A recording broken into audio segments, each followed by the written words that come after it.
Okay, students, let's see this question. A uniform wire Young's modulus is 2 into 10 to the power 11 Newton meter square is subjected to longitudinal tensile stress of 5 into 10 to the power 7 Newton per meter square if the overall volume changes in the wire is 0.02%. The fractional decrease in radius of the wire is.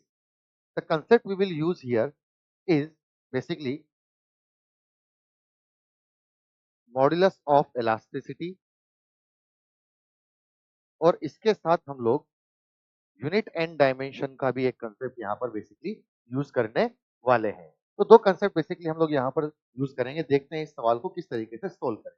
हमें एक wire दिया गया है, इस wire का Young's modulus हमें बताया गया है 2 into 10 raised to power 11, मतलब y का वैल्यू दिया है 2 into 10 raised to power 11। साथ ही साथ हमें टेंसाइल स्ट्रेस का वैल्यू दिया है 5 into 10 raised to power 7। तो टेंसाइल स्ट्रेस का वैल्यू हमें दिया है 5 into 10 raised to power 7। Stress का हमें यहाँ पर वैल्यू दिया हुआ है 5 into 10 raised to power 7। हम लोग यहाँ से चाहें तो हम लोग लिख सकते हैं y is nothing but stress over strain। Now stress का हमें यहाँ पर वैल्यू दिया हुआ है कितना, 5 into 10 raised to power 7 upon strain को हम लिख सकते हैं डेल्टा एल अपॉन एल। तो हम डायरेक्ट लिख सकते हैं delta L upon L is nothing but 5 into 10 raised to power 7 upon y का वैल्यू यहाँ पर रखें तो 2 into 10 raised to power 11। So it will be nothing but 2.5 into 10 raised to power minus 4 which is the value of delta L upon L। हम अगर यहाँ पर सवाल में बात करें if the overall volume change in the wire, मतलब कि हमें डेल्टा V बाई V का वैल्यू दिया हुआ है 0.02 अपॉन 100, परसेंटेज में अगर कन्वर्ट करें तो 0.02 अपॉन 100 हमें ओवरऑल वॉल्यूम में चेंज का वैल्यू दिया हुआ है। तो fractional change in the radius मतलब हमें basically delta R upon R का वैल्यू यहाँ पर पूछा है। बोला गया है एक सिलेंड्रिकल वायर है, अगर सिलेंड्रिकल वायर है तो हम उसका जो वॉल्यूम है उस वॉल्यूम को लिख सकते हैं कितना, पाई R square into L.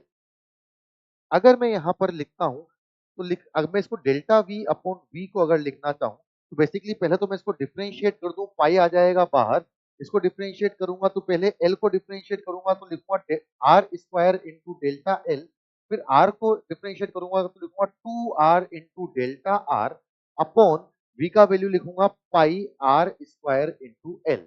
Pi and pi terms will get cancel out, so हम यहाँ पर से डायरेक्ट लिख सकते हैं delta V upon V is nothing but, अगर इस टर्म को सेपरेट करें तो it is nothing but delta L upon L. Similarly इस टर्म को सेपरेट करें तो हम लिखेंगे 2 delta R upon R. So similarly from here delta R upon R, 2 delta R upon R is nothing but delta V upon V minus delta L upon L.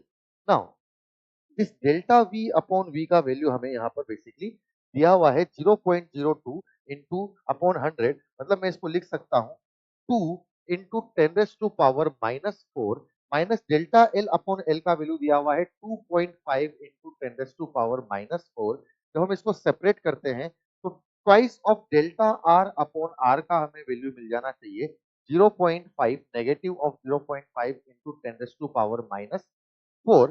तो delta R upon R का यहाँ पर value हो जाना चाहिए minus 0.25 into 10 raise to power minus 4। Minus यहाँ पर इसलिए आ रहा है क्योंकि बेसिकली डिक्रीज कर जा रहा है, तो minus 0.25 into 10 raise to minus 4 मतलब ऑप्शन नंबर ए यहाँ पर हमारा सही आंसर होना चाहिए।